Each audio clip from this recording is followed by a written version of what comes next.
How long are we doing this for? For like an hour? Are you impatient? Do you have to go to the bathroom or something? I just don't like to be pinned down. It's Friday night, man. Got stuff to do. You got someplace to be, Austin? Huh? Yeah, I got a party happening soon. Okay, I'll be right over. I know.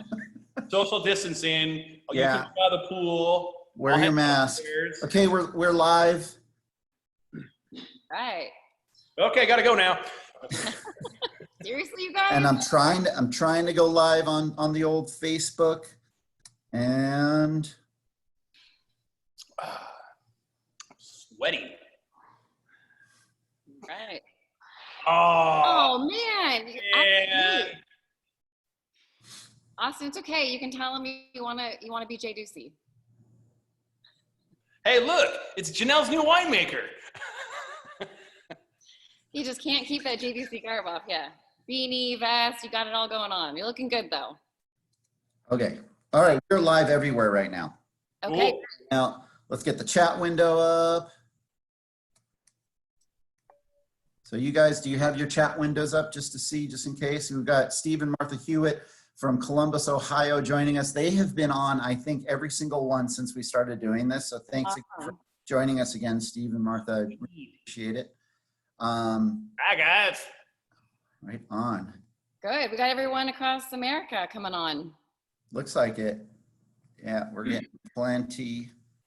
All right, we're Austin, it's front and center. Don't worry. It's like, it's overtaking Quest and Wait. Cab. Jay Dusi is right. Austin already had a costume change. I Yeah, missed. he put on all Jay Dusi stuff. Yeah, he's got a few coming. He's got a few. This is just a start. But you're drinking Joe's wine? No, are we live? Are we going or what? Yeah. Dude, we're live. We're live. We're just waiting. Hey, welcome everybody. There's people logging in. Here's a couple of my friends. Janell Dusi, I've she's known her a long time, been trying to help her forever. So I'm promoting her brand. Got her cups, these plastic cups.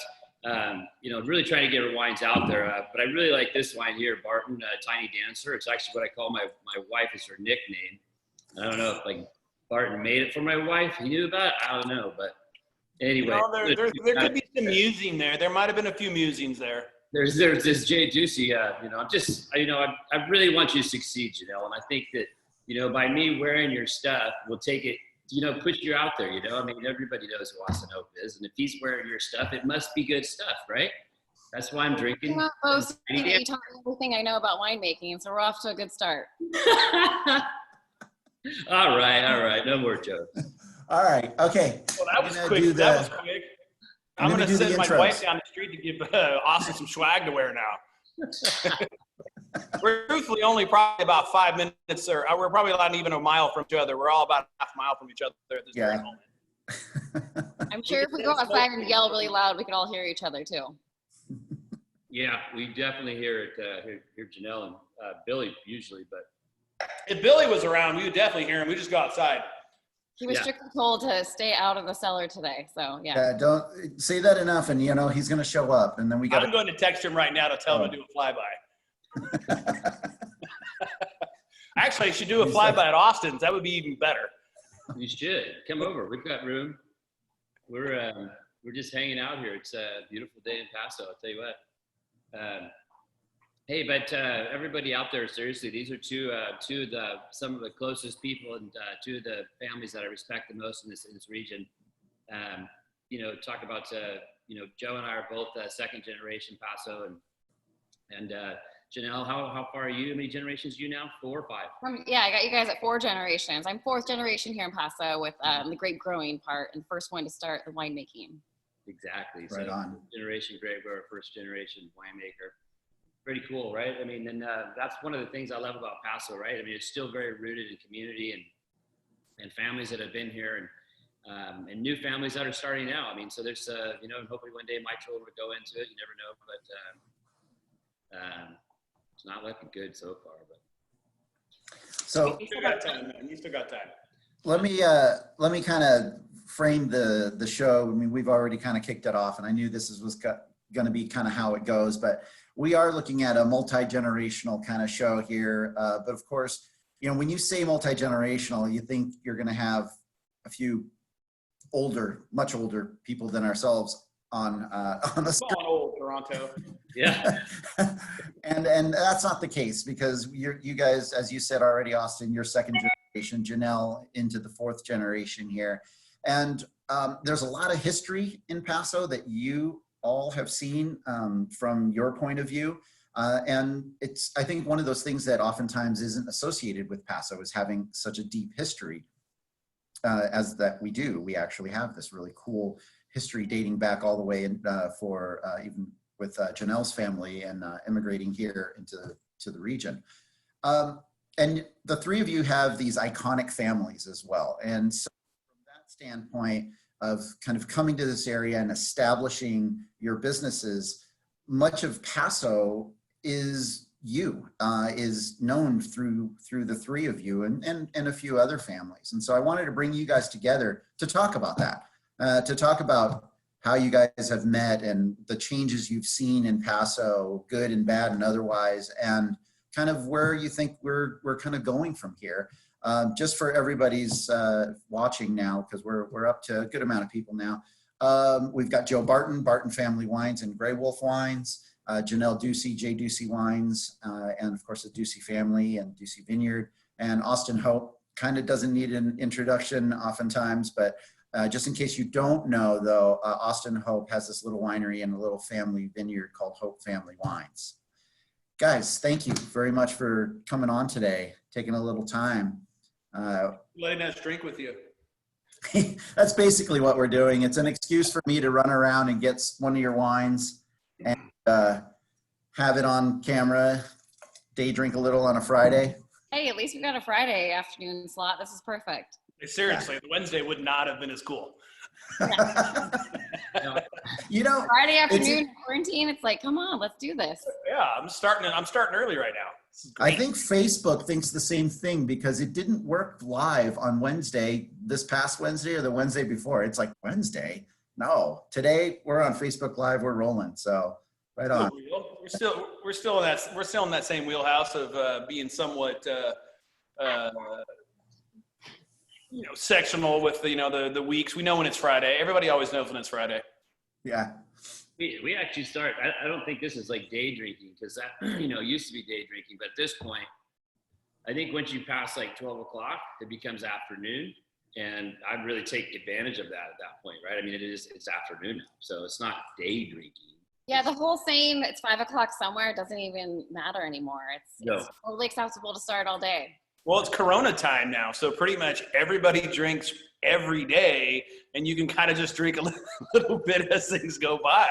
I mean, that's what's hilarious. All of a sudden you're like, well, it's a Tuesday, but since really none of us are working or not a lot of people are working, you're like, oh, well, maybe I'll have a pop at lunch. And then maybe everyone's wine fridge is close by in their house and fully stocked with Paso Robles wines. Mm-hmm. Yeah, I think that's the plan. Wine shipping has been good, I have to admit.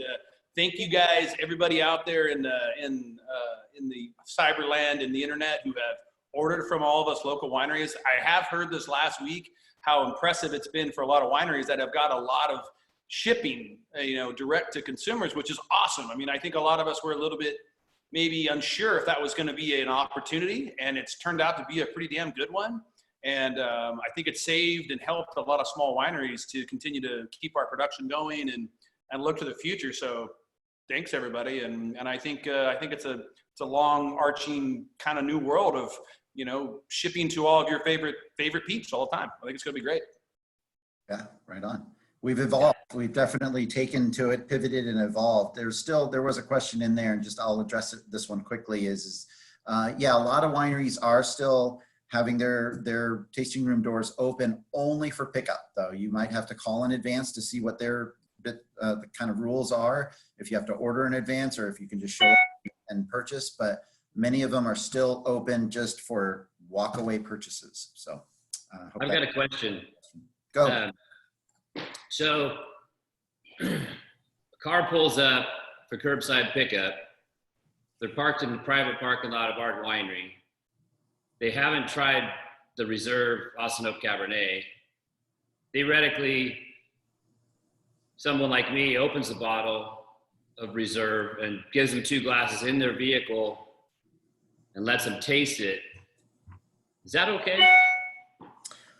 Is that an open container? That's the question I'm trying to figure out. Let's just say you're serving it to them in their car. So something of those two things don't really. I'm thinking tailgate's a better option. They were parked, private property, not driving. Mm-hmm. Just like they basically pretend like they were sitting on our really cool furniture out in the back looking over the vineyard. It's like a car hop. Yeah, I mean, maybe they couldn't walk and they had to sit in their car.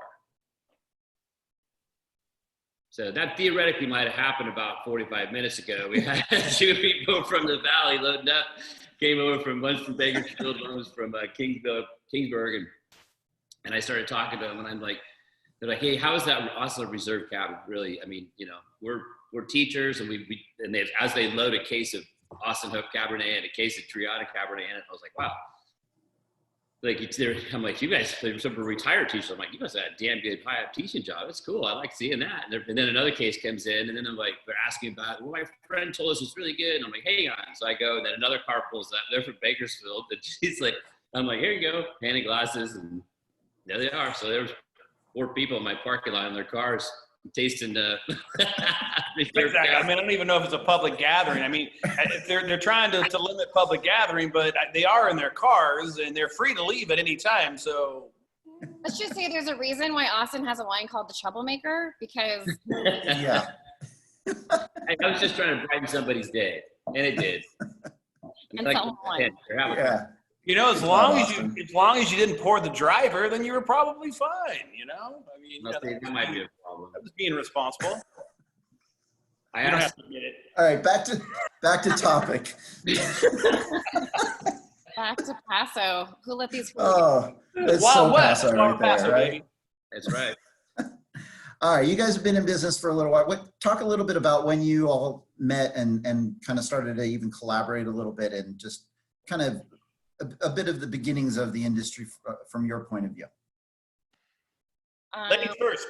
Yeah, ladies first. I guess I'll go first since we've been here the longest. No, I'm just kidding. But we have. So since my great-grandparents came over in the early 1920s, that's when they kind of settled their roots here and planted Zinfandel, of course. And through generations, I've been super fortunate that multi-generations have kept those vineyards intact. You can see them, all the vines straight from the Highway 101, the direct line through California. So a lot of people have grown up seeing those vineyards along the highway, and we're still family owned and getting dirty out there in the vineyard practices. But now I'm buying about 20% of the family fruit and making Dusi wines. And I do have to say, I started making wine really, really young, and just because I had a passion for it and I lived amongst these vines, I just wanted to see it come to fruition and make a wine with the Dusi name on it. And I did go to Austin when I was in high school and say, because he had a big established winery and Treana was already going, and he was friends with my older brothers and college roommates and stuff. So I'd be like, Austin, I know I can get a barrel from him and get some insider tips. So that kind of helped me launch and get going, as well as my family with the vineyards and getting me fruit, which was great. And just going and growing until I got a winery in 2013 here on Highway 46 West. So now I'm kind of a little triangle between Grey Wolf and Treana Hope family. So I'm happy to be an established winery here on the 46 West and seeing Paso grow and evolve, not only like the restaurant and scenes, but the vineyards and the wines that are coming out of this area are just improving and becoming stellar as we figure out what varietals work the best in what topography and what climate and what soil type. And the wines just a complete incline have gone in Paso Robles. So it's been fun to watch it all happen since I was born and raised here, and get to hang around with these guys after we close the winery doors. We all hang out together. So it's always fun. And we always get to, drink each other's wines, and Austin critiques them too much, so I'm too scared to give them samples right now. But it's been a good ride here in Paso, and we're just happy to be neighbors with you guys. Right on. And Joji, so you and Grey Wolf. It was actually Grey Wolf before it became Barton family. Yeah. Yeah. I mean, a little bit about that. I think our adventure was, I think all of the families that have probably got into Paso over time have had kind of that same adventure as, I'm sure obviously Janell's family did it a lot earlier, but I think they, and, you know, Austin's family, you know, probably had some of that same path of, you know, you're looking for a family heritage. My dad was and my mom really kind of had this idea that, you know, they wanted to go beyond, you know, travel a little further. I think we were, you know, kind of grapes of wrath types of families. You know, we were, you know, kind of pushing through the Dust Bowl and ended up in California. And as we, you know, made our way in Bakersfield and kind of, you know, created a life for ourselves and our family did, you know, I think my parents were looking for something a little bit more and looking for something of family heritage. And I think, you know, you would look at something that, you know, for us, I mean, I saw and I remember Austin, especially, I remember being at Cal Poly and he was, you know, running the Fines to Wines. And I was like, I know, I've heard of that guy, you know, and he's got a real winery in Paso, and me and my dad got a tin can that we're trying to make wine out of. And I'm aspiring to be like that guy. And then, you know, and then like Janell, you're like, I gotta, that whole family, I was like, if I can just get some of that damn fruit, that could help me in a long way. And because they had an established rapport, they had an established relationship. I think, you know, for us, as we went through it all, we were so stoked over time to get kind of included in the community. And I think you earn that. I think you strive for that. And then as you get there, you appreciate it. You know, I think people come and go in this area a lot more than we think. And as time has gone by, it's been really awesome to be a family that's been established, that's earned their stripes in this neighborhood, and, you know, has really learned to become a part of the community. I mean, that's the real, I kind of call myself like a adopted Templeton person. My kids go to Templeton now, and I wouldn't have necessarily thought of Templeton as my home, but it is now. And I actually really think it's prophetic for me. That's what I wanted. I mean, I wanted a small town. You know, Bakersfield, where I came from, was a large town. And now that I'm with Templeton, I'm like, I dig it. You know, I dig being a part of the community. I dig being a part of my neighbors. And I love the fact that I have winery friends, but, you know, at the same time, you kind of get further than that. And you have everybody that's within the community, and we're all friends. And I love the fact that there are a certain group of folk that, you know, we have our little thing and we have our little Templeton community. And I don't mean to go off on that curve, because Paso Robles obviously is the theme here. But there's these smaller groups that we all kind of connect together, and we kind of fight for our own piece of the pie.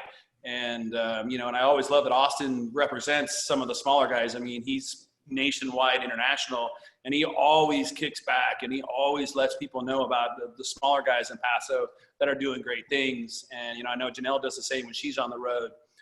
So that's really the cool thing about our community, and maybe this little group of us, that, you know, we promote each other. And that was how I got started here. And that's what me and my dad saw was, you know, everybody taking care of each other and trying to promote Paso, but also trying to, you know, maybe promote each other. And that's kind of where we're at. And I love the fact that we got a cool group of people that do that on a regular basis. I love how tied in all of you are, though, with you getting a little bit of fruit from Janell, and Janell getting a little bit of a start with some wine knowledge from Austin, and knowing. Austin buys some fruit from us too. Oh, okay. He buys a lot of fruit. I'm just a little guy. Well, you got that Paper Street vineyard now too. Yeah, so both these guys are drinking it and buying. Claret, Paper Street, so tasty. It is good. What are you getting from Paper Street or whatever, Austin? And actually, Austin, tell us a little bit about Austin Hope before we kick into that. Well, the Dusis and I are at a bit of odds right now with Paper Street. Is Matt right there? Put Matt on. My dad's watching too, so stop. So we grow Cabernet there. They grow Cabernet for us on Paper Street. It's a cool little spot. We just wanted to continue to do more Bordeaux's up there, but that's when we're in the impasse. They want more Mourvedre, so we can't. We're I don't know. We still love each other, but it's just one of those things. Watch out for spiky words, because someone's coming over to start a little fight over here. The farmer of the Paper Street. And hey, Matt, I'm good with Mourvedre, bro. That sounds like a fantastic idea. No, I want all the Mourvedre I can get off that property. So I'm also from Bakersfield. I was born in Bakersfield, actually. So Joe and I didn't know each other in Bakersfield, but I was born there. We moved here when I was 6 years old, and my dad came over to plant wine grapes, and so landed here in '78, planted wine grapes. Back then, it was really definitely the wild, wild west. There was nothing. There was maybe, I don't know, 4 or 5 wineries at the time, and less than 1,000 acres of grapes. And today we're at we're over. I don't even know. I know we're over 40,000 acres of grapes, and well over 200, probably closer to 300 wineries in Paso. So it's been an amazing ride. I mean, I've to be able to watch it and grow up in it. I've always been in the vineyards, so much so that the brand Troublemaker actually was named after me, because I was always in trouble in school. So my teachers were always frustrated with me, and I didn't do anything bad. I was just a little bit hyper, a little high strung, couldn't sit still, and probably should have been medicated or whatever. But finally, my dad got tired of disciplining me if I got my name on the board. So he said, if you keep your name on the board, I'm gonna take you out of school and you're gonna start your career. And I said, okay. Got my name on the board. Fast forward, he says, okay, you start 7 o'clock till 3:30 Monday through Friday, Saturdays 7 to noon, getting $2 an hour. Here's you go. Here's your hoe. And so I just hoed weeds out there with the rest of the crew, and I thought it was to cast me out, man. I'm making money. I'm like, I wanted to buy a dirt bike, and I'm like, my dad wouldn't buy a dirt bike for me, so I'm like, I'll buy summertime. I'm gonna have a dirt bike. I talk to my friends at night on the phone. They're like, how's it going? I'm like, dude, this is great. You guys are suckers, man. I'm making cash, and I don't have to do any homework. I ain't gonna do anything. So anyway, so a week goes by, and my dad asked me, you want to go back to school? And I said, no, I'm good, thank you. And so then he went to my uncle, which I looked up to and a lot, and he said, you got to talk to this idiot. He's gonna stay out there. And so he comes and says, listen, you got to go back to school. So he scared me, and I'm like, okay, I went back to school. But the point of it, I was in 4th grade when this happened. So, if it would have happened today, like my dad would have been in prison. But back then, the teachers were like, excellent, Chuck, excellent. This is really great idea. I'm glad you did this. We teach him a lesson. And so anyways, so that's where Troublemaker brand came from. But, we worked hard. It was a whole different world, right? I mean, it was, we go far back to, if you think back at that time, we weren't a premium red grape region known as one, even though we were a premium red grape region. Nobody was capitalizing on that or doing that. Even back then, the Dusis were selling wines. And they sold to Ridge is what really kind of one of the first big thing where that was a big deal. That was a premiumization of Paso Robles' name. But when we first started, we were whites in, right? And so the talk we would have back then would be like, how many tons of the acre did you get? And because you push white Zinfandel, which is a red grape, red Zin, you get it all the way up to, you can get up to 12, 15 tons per acre. Granted, you're only getting $100 a ton or maybe $50 a ton, depending on the season. But once Sutter Home started that white Zin, it just blew up. And it was crazy, right? And so it's pretty cool actually to see my father, because he still farms here, being like go from talking tons per acre, and now we're talking pounds per plant. So it's been a cool transition to be able to see that. We started dabbling in wine in about 86, I guess, 85, and then went full bore in 95, and just kind of took a leap. My uncle was actually going to be the guy that ran the wine part of it, because I was pretty young when it was all happening, still in college, and I had just moved up to Napa. I'd been living with Chuck Wagner and studying and working for him, planting vineyards and learning wine and et cetera. And then we decided to put a deal together and take the Liberty School brand over that Camus had originally started in 1975, and we wanted to start a brand called Treana.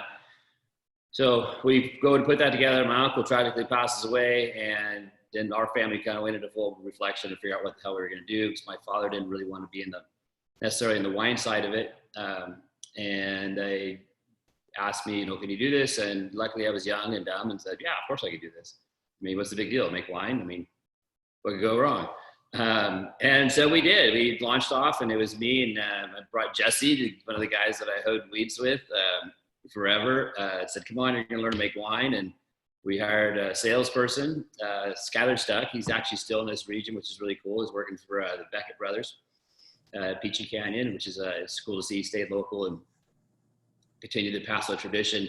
And that was it. And we went on the road and made wine and started Treana. And we had Treana and Liberty School. And then we built a little tin building out by the airport. And we just, hard work, luck, and perseverance really is what it came down to in the region. My father was one of the pioneers of starting the Paso Robles Wine Alliance, which, still today, I'm on the board and been on the board for a while. And to Joe's point and Janell's point, I think it's something that is said, but I think that there is a core group of winemakers here. Not all of them, but there's a core group that get it, right? I mean, there's the rising tide, right? We all will go better together. And so, most of my time I speak on the road is about Paso. They've asked me to speak in front of people because I know I'm from Paso, right? So I don't need to talk about me. They know who I am, or they wouldn't ask me to speak on a panel. But I find it so important that we just keep pushing the message. And it's cool. I was in London this year and at a real fancy wine shop, and they had Ridge Dusi vineyard there. So I mean, that's the kind of thing that gets me excited, right? We had a bottle of Treana there. I saw a bottle of L'Aventure on a restaurant there. So it was like, that's cool, right? I mean, we're making it. And I still remember back in the day, it was like, God, how cool would it be to have a bottle of Treana on the wine list in Manhattan? And now we're seeing all kinds of Paso wines in Manhattan. So I mean, it's pretty special. It's a special place. It's special. There's no question about it. World-class wines are here, and it's happening more and more, because there was a time where people didn't know what the hell they were doing. I mean, to be honest, we didn't know what the hell we were doing. So I think there's finally enough of a core group of people that really know what they're doing, that are making really special wines from here and only getting better and getting, So to me, everybody's seeing increased traffic. I mean, obviously not right this second, but that it was cool to see 2 cars in the parking lot picking up a wine. Shit, that's pretty good. So enough about me. Let's talk about you, Chris. Well, honestly, you have about 6 different wine labels. So I'm glad we just condensed that into not all. 3. I remember only hearing 3 right there. Okay, sorry. Yeah. So Troublemaker, Liberty School, Austin Hope, which has its Cabernet line, and then it has the estate Rhone blends and straight varietals. Treana Cabernet, then we also make Treana Red, and then Quest is our new little baby, little Bordeaux blend. It's quite tasty, actually. It smells like a chocolate mint, like a Andes mint. You guys remember the little Andes mint? Mm-hmm. The little green package, little wrappers. And this little bad boy on your pillow probably made Janell famous. This wine's what I'm drinking. I do agree that when we're out on traveling, just the next city over, the next couple states over, and you see somebody else's wine on the wine list and Paso Robles, it is exciting. It's like, I know them and they make great wine. I know where they get these grapes from, and that Paso Robles is being represented across the U.S. And I know Austin's in probably all 50 states and other countries too, but it's exciting to see it. If it's not even your own wine, a friend of yours wine, it's just same feeling. It's awesome. Now, be honest, Janell, you always get pissy when you see my stuff over the places and you're not. You know it's true. Like forum. I wasn't going to get into when I'm trying to sell wine. Oh, I was in Illinois trying to sell wine. Let it out. Just let it out. Make this your counseling right here. Comes in, he says, I'll buy a case. And I'm like, are you kidding me? Do you even want to try my wine? And then I have to send him all these emojis of a really mad face and stuff. And he's just like, why do you have to hate me? I was like, I don't know. You don't know why he hates me. I mean, how could you hate the guy like me? I'm a sweetheart. Good competition, kids. Good competition. I know. It's a friendly competition. And he's 100 times larger than I am. And it still bothers me. I don't know why. I'm super small. But it's like, oh. You just got to try harder. Okay. Oh. Okay. Yeah, it's like I'm not gonna jump in on there, man. I'm just gonna stay out of the way of you 2 fools. Man. I'm sure I'll be at a pool party this weekend at your house, and I'll dunk you in the water to get you back or something. I don't know. It's all right. He might get stuck in the deep end. Yeah, that might happen. It could happen. They're Italian. You know what I mean? You ever heard of concrete boots? Yeah, that's what I'm talking about. He's like, let's do this together. Let's sit at the same house and do this. And I said, no, I'd probably beat each other up or something. I don't know. No. But instead, you started texting each other anyway, because I remember a 2-finger salute somewhere in the middle of that. Yeah. That was early on, man. That was early on. That was just for fun. That happened yesterday too. I mean, if I didn't care about you, you think I would have wore your jacket and your beanie and drinking out of your cup trying to promote you? If I remember correctly, you stole all of those things from my winery. Yeah, is the door open on a regular basis? I could use some new swag too. I'm just saying. I can tell you how to get in. I stole a teeter-totter from her place one time. It's pretty cool. Like 1,000-pound teeter-totter he stole. Put it in his backyard. I had to drive over there and go get it. And bring an army of people with me to come lift it up to bring it back. Yeah. Aha, I remember that. So when the tasting room staff sees Austin come near the winery, they like lock down, like cover everything, watch out, make sure he doesn't steal anything. So watch out for that little buggy. That little buggy, that's a good looking little piece, man. That might have a road trip in its future. And that was it. That was my finale. Joe just brings stuff over for my finale. hand sanitizer. He's dropping off free goods all the time. Yeah, You know, Austin's dropping good stuff for you all over the country. You just don't even know. Hey, Joe, Janell mentioned it, and I think it's really cool that you've been doing the whole, I have one here since I had to come and get one, but that whole sanitizer thing, that's been really awesome. You just did it. You just decided, you know what, I need to do this, and did it. You know, I mean, honestly, it was, you know, I think we were just thinking about, you know, trying to do our own work in house and try to, you know, take care of ourselves.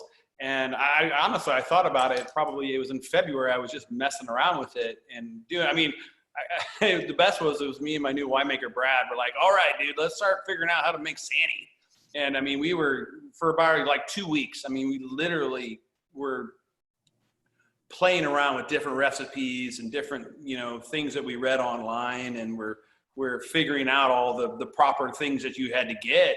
And it was, the funny part about it was that right when we were sitting here, like everything gets shut down, everything gets done, out of nowhere they go, distilleries can make hand sanitizer. I'm like, well, that's handy because I've been doing it for about 3 weeks now. And we're like, okay, let's scale this up. But you know, the crazy thing about all that was that I met so many people that were, I mean, public service peeps, firemen, policemen. I mean, I had so many interactions that, you know, there was this level of need, and it was awesome. It was awesome to be a part of it. But at the same time, it was also really cool to get to know all the people that are part of the public safety that you'd never met before. And like, you know, it's like anything, you see a fireman or a cop or something, you're like, oh, hey, what'd I do? You know, you always have this apprehension a little bit. And so much I got to have all these personal interactions with everybody, and you get this realness about everybody. But no, we were stoked to be able to be a part of, you know, an opportunity to be helpful for our community and helpful for the solution. But I think it's going to become a standard for everybody. It's going to be. Yours is really good too. It has like aloe in it, so it's soft and it smells good. It's my favorite by far. That was the 2 weeks of me and Brad going like this, going, it's a little clammy maybe. Should we put a little bit more in there? Or like, no, not quite right. I mean, I swear to God, dude, we sent like 2 weeks to it was hilarious. And with no at all education whatsoever. I mean, it was seriously like, it's okay. I mean, and by about 3 weeks in, I'm like, my hands were in the best condition they've probably ever been in. And I was like, well, this stuff must obviously be working. And my recipe, harvest time. My recipes are good. So it's pretty cool. And it brought it brought a little extra love to Paso, which was great too. And all the other distilleries jumped on board, you know, and I think a lot of the other guys, you know, realized that this was a cool way to be a part of the solution. And, you know, whether it be Refined, Wine Shine, Bethel Road, you know, all those guys too, you know, who are also friends of ours and who are also peeps in our community, they jumped on board too. And I think it'll be something that'll be a little bit more permanent to our community, and maybe that'll be something that'll be a little bit more, you know, permanent to the reason why you'll come to San Luis Obispo and you come to Paso Robles is because we're, you know, maybe we're a little bit more progressive and a little ahead of the curve. We'll see. Come for hands. Good point. Austin? I said, come to Paso. We've got the best hand sanitizer in town. I can take care of your hands, Austin, any day of the week. Come to Paso and leave with soft hands, right? Right on. Perfecting. So, and that's actually a really good point, you know, that, sorry, go ahead, Austin. What's really a good point is that, you know, we, and Paso, I mean, it's so Paso to be able to just do something and make something happen. And I think the three of you in your time in this industry, that's what you've done. You've just kind of just made it happen. You know, every time. Austin, I remember you doing that what was it, an Airstream that you wrapped? Yeah. That was so cool, and that was so ahead of its time. It was before the liquor companies were even doing it, I think. It was hilarious too, because it was really fun to party in. But I mean, these ideas that come about from definitely the three of you, because the three of you are always doing really cool shit. But, oh, sorry. Sorry, bro. Did I get that started? Everybody's over 21. But Austin, as far as these ideas and how they come about, you tend to be somewhere in the mix of these things and bring it about in one way, shape, form, or another. I mean, talk a little bit about that. I mean, I think, you know, I've got a pretty active imagination, and I think, you know, you got to think about what people want to do, and you want to think about what Paso. And it's funny because that bus, you know, you're speaking of, it's Bill Grant, Billy Dusi.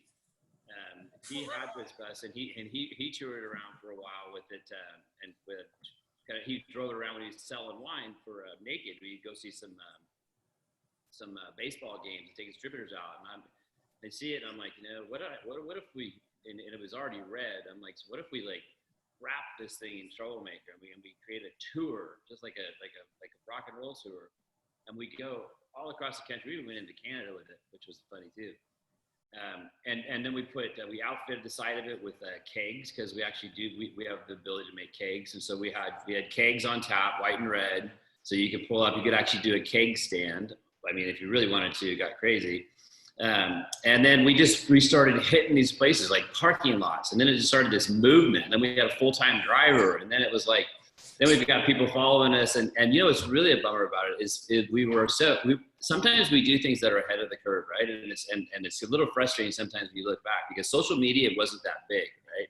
Like we were like hashtag, you know, like that was like a whoa hashtag, you know. It was like, now it's like it's so crazy. Like, I mean, if we would have had, you know, where we are with social media presence today, I think it would have been a whole nother world, right? I mean, it would have been like, but we went to Formula One races. We pulled up in Times Square, and we did stuff there until the New York PD kicked us out. And then we just kept doing and pushing. And we had tremendous, people are still talking about that. That was probably like 8-9 years ago. So yeah, it's fun and it's exciting to do kind of stuff. And we brought a boat that one time, and we had a boat going down to the Paso Park for the wine festival. I mean, we always kind of, marketing is fun, right? I think it's supposed to be fun, and it's not supposed to be in your face, right? I think that's one thing that I think we do pretty well. We try and have fun with it, right? I mean, everybody knows what you're trying to do. You're trying to sell a product, right? But why not have fun with it? I mean, it's not, you know, there's one thing I do love about the wine industry, because, you know, all the festivals that we go to, and you know, I get invited a lot to speak at different events and festivals. That's like, you know, you make it fun, right? I mean, wine's not holy grail. Wine's just, it's beverage that accompanies food, or hanging with friends or family or whatever. But it is, I'll tell you the one cool thing that I do find interesting about wine is I feel like there's no other beverage that, at least in the alcohol world, that will you can bond with in wine, right? I mean, you think about it like, yeah, you can, you know, sit around, you know, and shoot the breeze with your buddies and drink Coors Light or whatever you're drinking, whatever, Barrel House or Firestone, whatever it is, right? But you're not going to like forge a bond. You're not going to like cry. You're not going to, you know, you're not going to celebrate happy times and life, death, babies. I mean, it's just all these things. Like, people will come together over a bottle of wine like nothing else. Like, you and I are not going to get intimate and deep about, you know, if we're sitting here sipping scotch neat or doing shots or whatever. Like, there's something about wine. It brings people together. It brings this communal thing. And it's just, you know, I don't know. It's just special. It's a special beverage. It really is. It's pretty cool. See, right? There you go. Shots? Did you say shots? I wouldn't be out of bed right now. Let me tell you that. There, we could go social right now.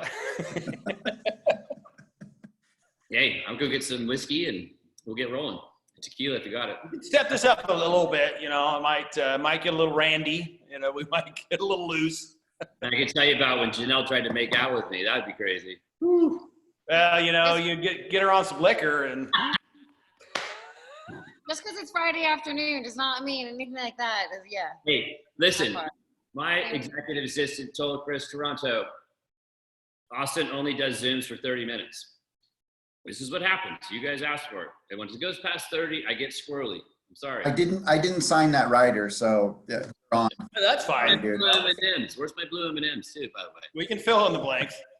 Okay, but to Austin's point of like how I think it's really cool is sharing a bottle of wine. You remember it's something fun. You know, you're sharing with friends, you're sharing with family, and I want to show what I do on all of my corks. So I say Dusi, but I also leave a spot. It says "Kill the bottle with," and then you can fill in the person's name or put the date on there. And because everyone, you know, it's fun to keep a cork, and you look back like 5 years down the road, you're like, oh, I drank this in quarantine with my best friend, you know, while we're doing Zoom, whatever. And it's kind of a cool thing to keep corks, and we do that on all of our, print them on all of ours, because I think it's fun.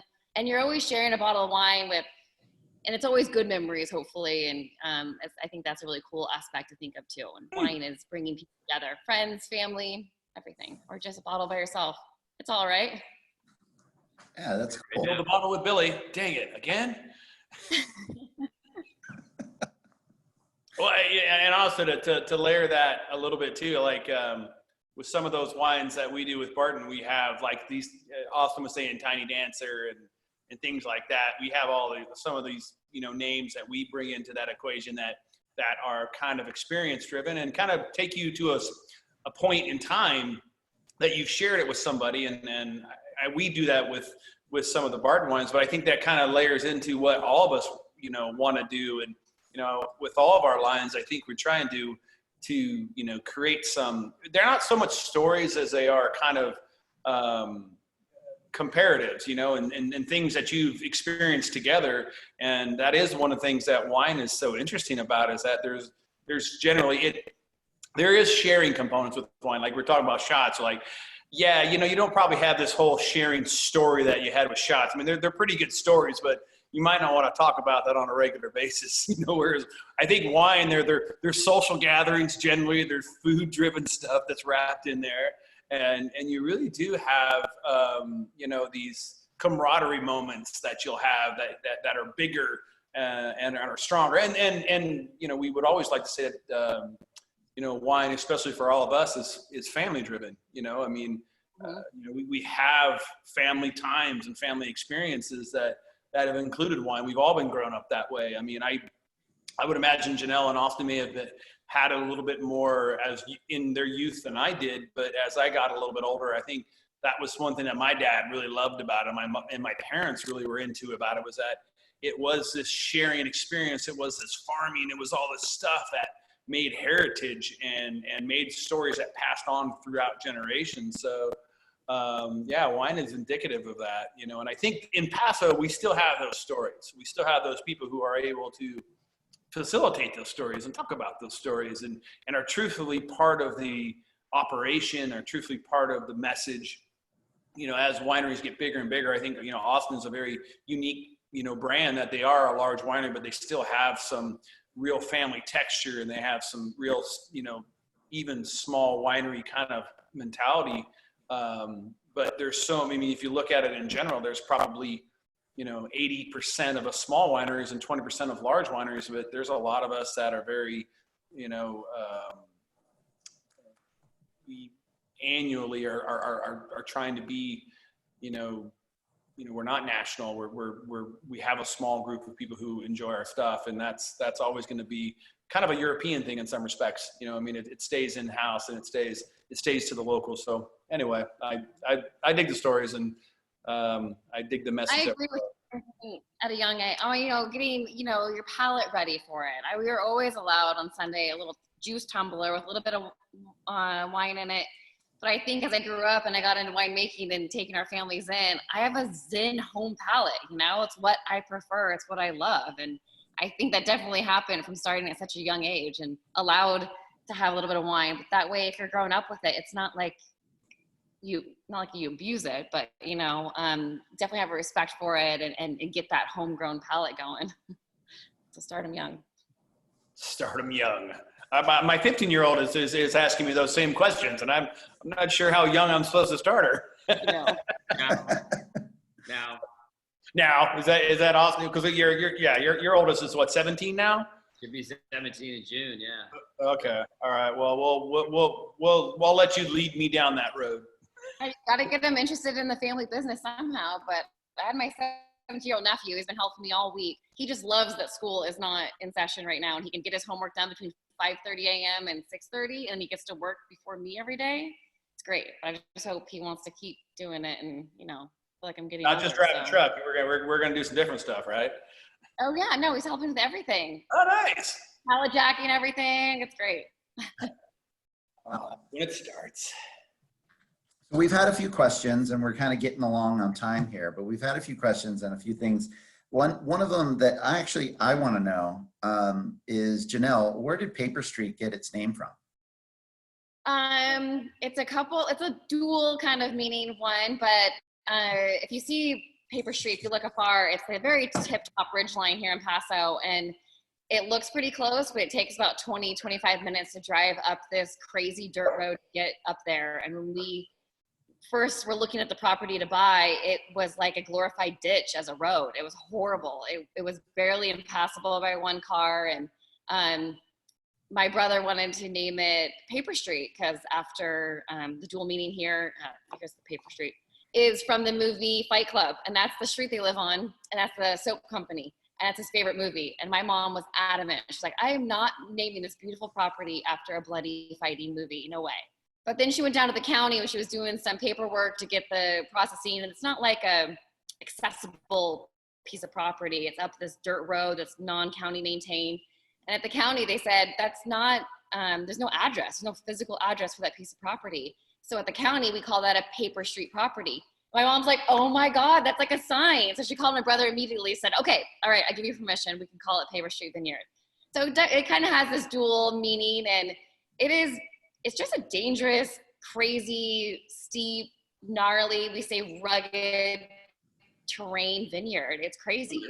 And driving to all points of the vineyard in a pickup truck is terrifying. It's scary.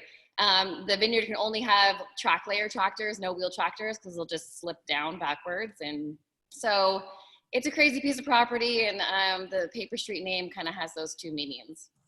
Nice, right on. We had another question, sort of comment that I'm going to just go ahead and take real quick is about the amount of Cabernet Sauvignon. The three of you all make Janell, you make a cab as well, don't you?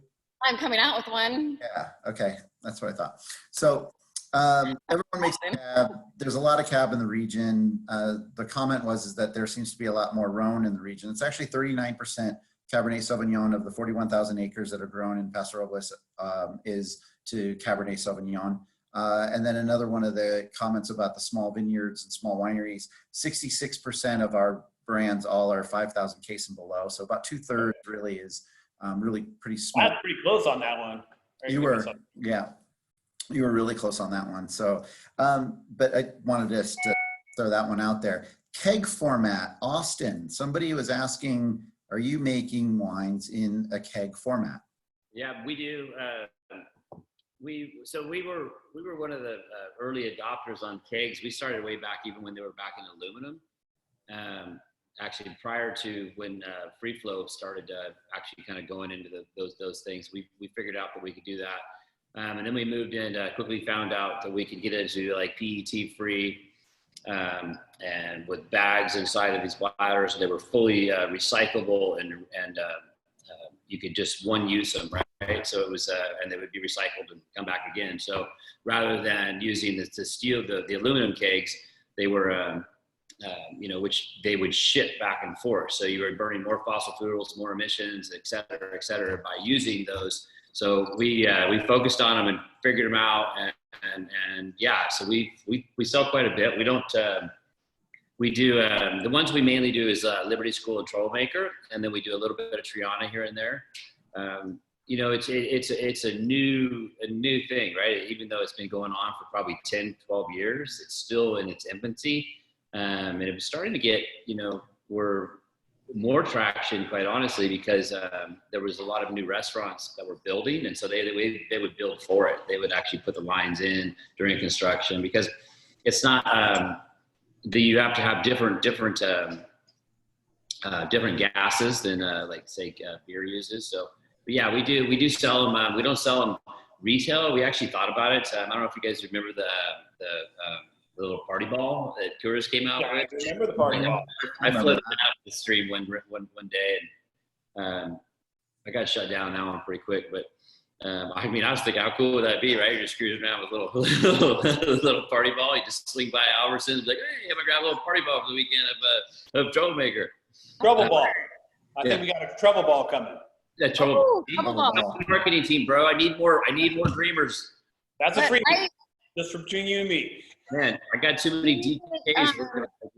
3 separate wines and kegs too. We have Pinot Grigio, a red blend, and rosé. And I think that, you know, restaurants are closed right now, so they're not buying them. And these things have an expiration date. So if anybody has a kegerator and needs to get filled up, let me know. That's a good call. Right? We just got we just got 30 kegs sent back from Hawaii, because we're like, what are we gonna do with these kegs? And I'm like, drink them. Yeah. We need to ship them back on a slow boat. Just drink them. Get the RV going. Let's get the RV bus going around. Just like, you know, set That's up. right. Let's do this. Yeah. I have a kegerator on my online shopping cart right now. I got to start drinking these kegs because I gotta go somewhere. There's somebody that went across the scene that said they have a friend named Party Ball. That's awesome. Oh, really? I need a friend named Party Ball. That's funny. Don't we have one? His name's Austin. Yeah. What are you saying? I'm a ball? I'm not a ball. I'm in shape. What are you talking about? You are a party ball, baby. Every time. All a party. What is everyone drinking? That was a question. What's everyone got in the glass, or what are you sipping on at the moment? And I've pretty much killed a bottle of Paper Street Claret, so I've been enjoying that. I'm drinking Zen base blend I call Fiorenta, which is Zen Petite Syrah and Carignan. I started with Tiny Dancer, a little Pig Pool. Oh, you see it? Here it is. Pig Pool Blanc. Yeah. And then I finished Vassano Sauvignon Blanc. And then I had this little bad boy here, Canteen. Super good. Next big thing. You guys should go buy it. And then vodka. It's a vodka soda, grapefruit. That's vodka soda. I've heard about those guys. That's good stuff. Keep buying it, buddy. Okay, buddy. And then now I'm drinking Quest, which is Cabernet Merlot, Petit Verdot, Cab Franc. So we're headed into that's what I'm drinking. Nice. Okay, so we're coming up on the end. I've got a question for the end. What? Well, you guys can continue if you want. I mean, you're like for a couple more hours. How come we don't get to see all the people, Chris? And because it's a webinar style. All she does is talk about Jay Dusi and Crowbars on the screen over here. She never talks about me. Right? What did I do wrong? I mean, come on. Help a brother out. I wasn't mentioning the comments. I didn't want to make you feel bad, Austin. Uh-huh. Yeah, Barton, Jay Dusi, Barton, Jay Dusi. Oh, look, whole family crew is all here with you. See? Well, they had to. They were feeling bad. I'm like, I don't watch. Way to work the room, Austin. Way to work the Zoom room is what you just did right there. That was not Zooming cool anymore, man. I'm like a Zoom king. I'm obviously a rookie here. I have no idea what I'm doing. Uh-huh. At least you made it on time today, Joe. You know, I mean, we learned a lot though, Janell, today about how to really take over the Zoom. You know, and I think I'm better for it. I really am. Thank you, Austin. being my mentor as usual. Once again, you know what I wish? I wish you had a smoking jacket on, Joe. I wish you had because I mean, I like your background. It's like I know you're all like laid back. It is like yeah. just like, you know, like a velvet, and like show some of that chest hair you have. Like, I mean, yeah. Oh, you got gold on. Look at that. Oh my God. I can bring it. And Janelle, for your next Zoom, what I would do is I would probably like organize the racks, like to have like some formation, like maybe like a tic-tac-toe, like blues come down. I know, the blue one, I totally messed up, huh? But I mean, you know, those are just the little things, you know. You know, Janelle, once again, he's tearing you up once again. I know. I didn't even talk about the glare behind you. This is angelic moment. This is an angelic moment once again. I don't know if you guys, that's an angel, Chris. It's kind of square. It's a little bit more SpongeBob than Angel. A little Gumby-esque. There we go. Yeah. So, right on. So hard to take. Wait a minute. Chris actually asked me in the beginning of this if I would cover that with my head. And as I prefaced in the very beginning, it's hard for me to sit still. So I'm sorry, Chris, and I'm going to do it this way for the next 3 minutes. All good. I'm sure we all enjoyed it. I can guarantee you, I can give him another 5 seconds and he's going to move his freaking head. Girl. He needs a fidget. He needs like one of those little spinning. He does. He has one in his hands right now. You just don't realize it. I do, actually. I have little balls that I roll around in my hand. Okay. Keep that to yourself. I know. That sounded weird. It's not what it meant. My wife got me a bag of this kind of stuff. She got me a bag of copper balls, and anyways, never mind. Well, I'm glad you got to keep your own balls this time.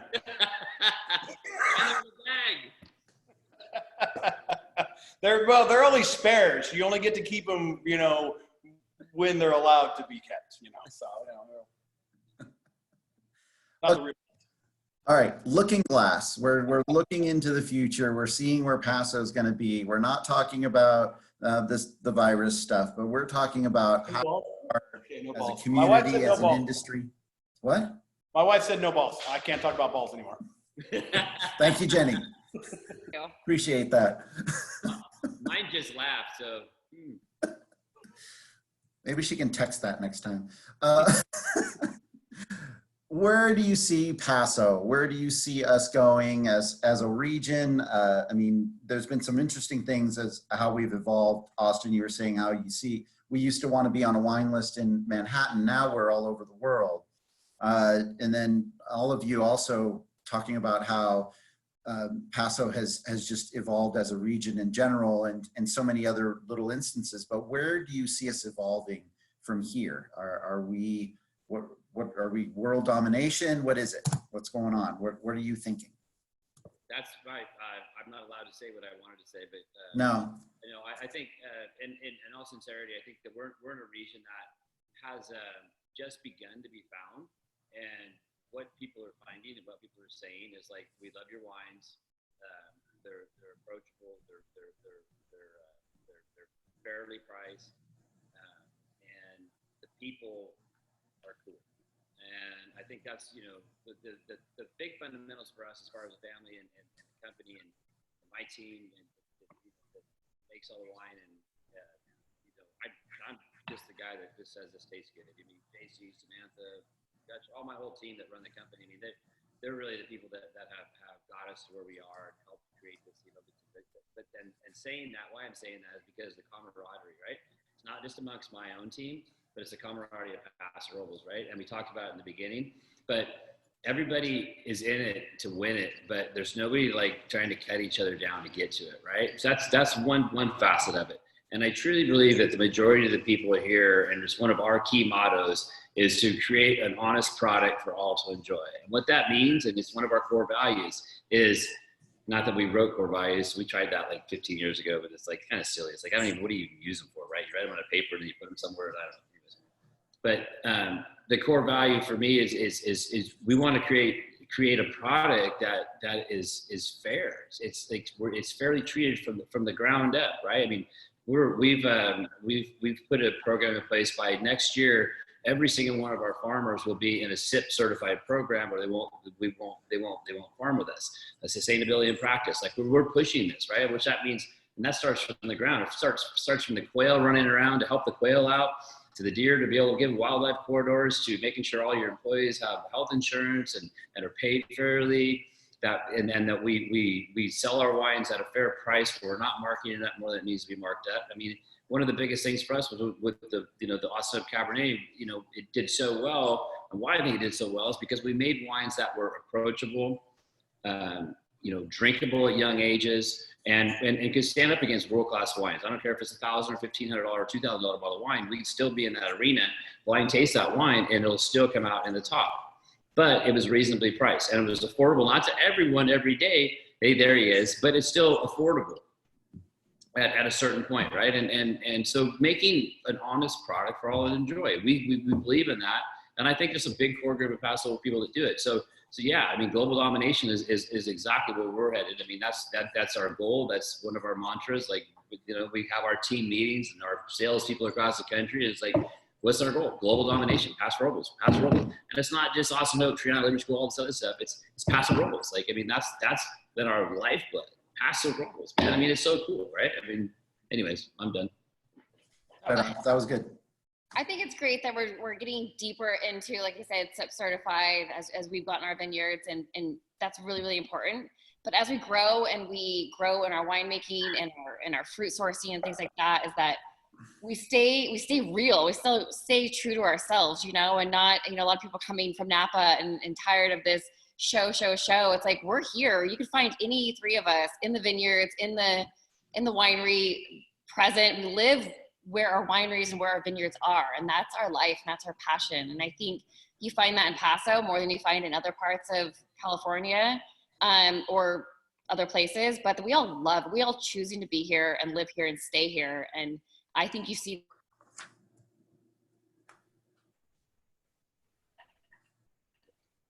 Billy, that's just me. Come on, Billy. Did Billy do this? what? No. Oh, you froze. Like 30 seconds. Yeah.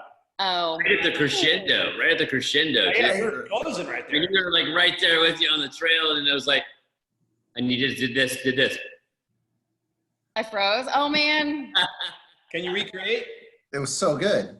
Oh, I'm just saying that I think that you just feel more, you come to Paso and you fall in love with the wineries and the people and the owners and the winemakers and viticulture people, that you can see it, our passion within us. And this is what we're choosing to do with our life and be here and where we want to live. We don't want to leave. This is great. And the expression through our wines is what we want to be doing. And I feel like people come to Paso more than Napa and things like that, and they're just like, wow, you're so refreshing. You can just see the passion. You guys want to be here and grow these great grapes and be certified, sustainable certified. And like you said, and starts in the vineyard, but definitely ends up in the glass of wine and the winemakers and owners present and showing you, sharing their juice with you. And it's important to us, and we love it. And that's why I think it's just going to go up from here. Right on. Joji. Guess I'm going to close, huh?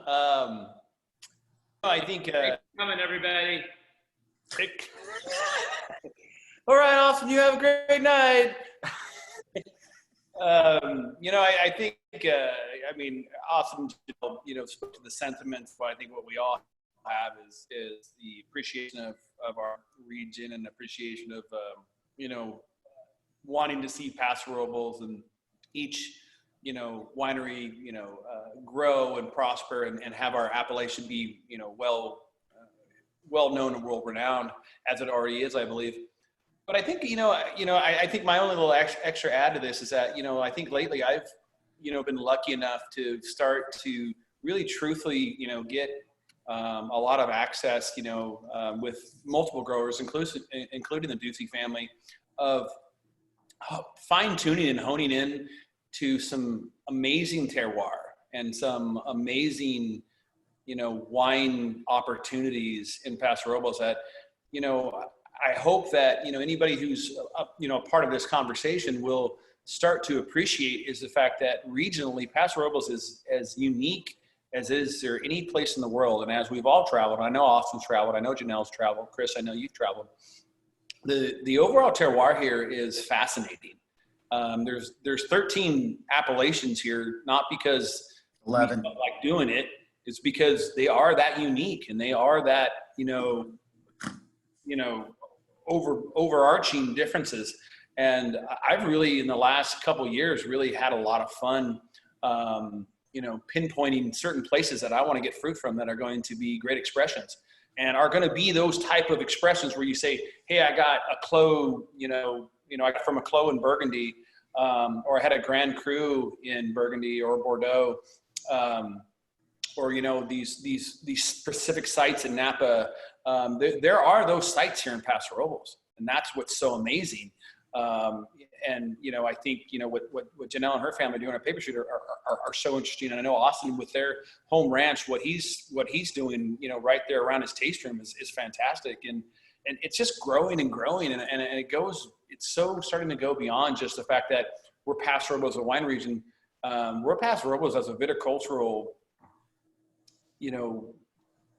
it's dynamic what we're going to start doing over the next probably 20 years from here. And I think that's what's going to be most interesting is that we've just spent the last 20 years figuring out probably what we should be doing. And what we do in the next 20, what we do in the next 20 years is going to be freaking amazing because we've probably spent too much time trying to feed other wine regions with grapes. Now we're going to feed us. Now we're going to give us the great grapes. And we're going to start making wines that are going to blow people's minds, but they're still young. We still have vine age that we have to achieve. But as that vine age starts to come in, as that starts to blossom, it's going to be mind blowing. And there's 100 years of future here. It's not 20 years. There's 100 years of future here. And that's what I'm excited about. And that's what I'm excited about handing off to our kids and seeing that for the future. And that's what is going to make Paso Robles greatness in the future. Right on. Good stuff, you guys. Austin's rider is like way done. Like we might actually have to, I gotta put a stand in. Nix, come on. Nix, come. That means we were that cool that Austin wanted to hang out with us longer. Double time. I know. Hey, Janell, that's you and me right here. I know. There we go. Totally.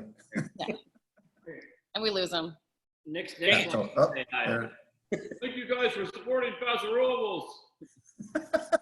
Can you send Celeste in already? I mean, come on, let's close this. So Celeste is outside spray painting. She's got like graffiti art going on. We're redoing our tasting room right now, and there she is. Oh, there you are. Now you just show up again. Come say hi. The whole world's watching. Celeste now. My wife's right next door in the office. She's not going to come in. Come on, Jenny. Say hello. Austin's better half. Let's have a nice toast to end this pretty fun little hangout. This has been cool. Can't wait to hang out with you guys in person at some point in time because it's always fun. Actually, no, I might prefer hanging out with you on Zoom, Toronto, but in person, I don't know. That's what I'm It smells better or what? It smells a lot better. I agree. So right on, everyone. Thank you so much. Cheers to you. Appreciate you being here with me and doing this and everything that you're doing for Paso. Thank you, everybody. Thanks for supporting Paso. Right on. The next Zoom meeting is going to be, or hangout, I should say, is on Wednesday next week. We are going to be hanging out with Maggie from Alta Colina, Leanne from L'Aventure, and Glenn from Booker. We're going to be talking the all fun people, right? Yeah. Talking about hospitality and the heightened hospitality experience that we're doing really well here in Paso. So stay tuned for that. Go to pasowine.com to make sure you check it out there. You can also watch a recording of this on pasowine.com. So thanks, everyone. Cheers. Hey, let me know if you want me to co-host with you, buddy. You want to? Yeah. We go kind of back and forth, kind of rib, rib. Oh, a little, yeah, that sounds good. I think I'll probably just sit in the back and drink, but. I'll teach your kids. I'll do the schooling while you're there. That'd be perfect. Thank you. That might actually be the new hangout right there. Look, the principal's here. It's Billy. I'm co-hosting with Chris next time. And it's going to be an interview with Austin and Joe, and we get to ask all the questions. It's going to be very Get in here. I don't want to embarrass myself. I can only ask you guys questions. There she is. I mean, if Billy, I have to make make you in here. You know I like you way better. That's a lot prettier than me. We should have just left me out of this from the get-go. I was looking Actually, for a really good point. You could have had your cue cards back here. Hey, Oh, man. my favorite comment on the right, and then I'll stop. Was "Dad, get out." It's from Billy's daughter. I had a strong arm. I'm gonna be like, I can help. That's not the first time he's heard that. Oh my gosh, that is so funny. All right, love you, everybody. Thank you. All very right, much. right on. Bye, guys. See ya Cheers, everybody. later.